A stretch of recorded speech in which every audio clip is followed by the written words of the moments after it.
নুরুল হক নূর। আসসালামু আলাইকুম ওয়া রাহমাতুল্লাহ। ইতিমধ্যে অনেক জাতীয় নেতৃবৃন্দ বক্তব্য রেখেছেন, আর অনেকে রাখবেন। সময় খুবই সংক্ষিপ্ত, খুব বিস্তারিত আলাপ করার সুযোগ নাই। আজকের এই সমাবেশের জন্য ইসলামী আন্দোলন বাংলাদেশের নেতৃবৃন্দকে ধন্যবাদ জানাই।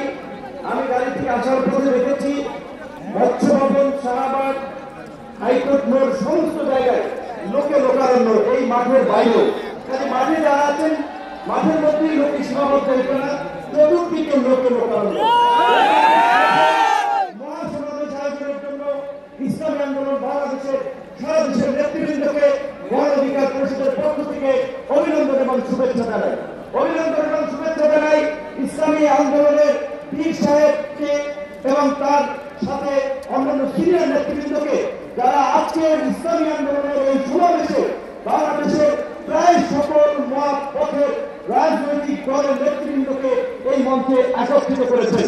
এবং আজকের এই সমাবেশ অত্যন্ত সময়োপযোগী এবং কার্যকর বিষয়ের উপরে ভিত্তি করে নির্ধারণ করা হয়েছে। আপনারা জানেন, বাংলাদেশের 24-এর গণঅভ্যুত্থান পরবর্তী রাষ্ট্রীয় সংস্কারের যে জনাকাঙ্ক্ষা তৈরি হয়েছে, শাসনতান্ত্রিক ব্যবস্থার পরিবর্তনের যে রাজনৈতিক এবং জনাকাঙ্ক্ষা তৈরি হয়েছে, সেই আন্তর্জাতিক হারে নির্বাচনের দাবিতে রাষ্ট্রীয় কয়েকটি দল ব্যতীত সব দলই কিন্তু এই মঞ্চের মধ্যে হাজির হয়ে এই সংখ্যানুপাতিক নির্বাচনের পক্ষে তাদের দলীয় সমর্থন ব্যক্ত করেছে।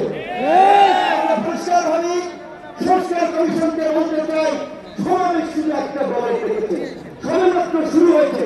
ইসলামী আন্দোলন আজকে করেছে 19 তারিখ জামায়াত করবে, তারপরে গণ অধিকার পরিষদ করবে। রাষ্ট্র সংস্কার এবং জনআকাঙ্ক্ষার বাস্তবায়নে সমস্ত রাজনৈতিক দলগুলো জনসমাবেশের মাধ্যমে এই সরকারকে তাদের সমর্থন দেখিয়ে দেবে।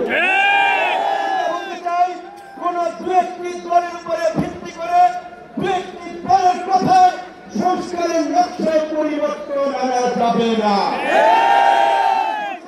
বলেছিলাম, দেশ স্বাধীনের পরে ডক্টর কামাল চন্দ্র বলেছিল, আমাদের নেতা শেখ মুজিব, আমরা তাকে দেখে সংবিধান নির্মাণ করেছিলাম।